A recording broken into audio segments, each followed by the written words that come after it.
In this video, I'll be showing you how to create web links in HTML.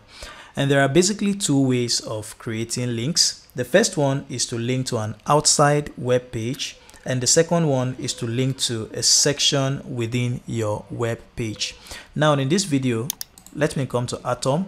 I'll be showing you how to link to an outside to an external URL. Okay, so to add web links, I'll just come to the next line here, and here I will create a paragraph tag, and I'll write something like click the link to go to my website.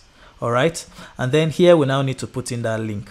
So to put in that link, we need to make use of the anchor tab, and you can see once I press A, it shows that this is the anchor element. So I'll just click on it, and then you can see it brings the syntax for me. We have the A here, which is the opening tag, and we have the closing tag because this is a container element.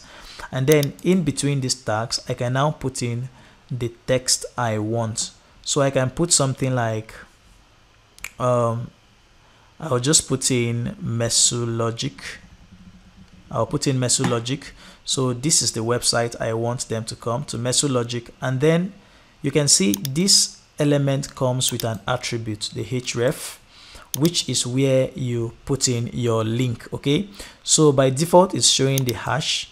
I just need to get rid of this, and then you need to put in the full URL of the destination you want that link to take you to. So I want this to take me to the Mesologic website, so I'll just come here and write HTTPS. I'll put this, and then I'll write mesologic.org. all right, and then I will save this, and when I go to my browser and I refresh, you can see click the link to go to my website, and then we have Mesologic here.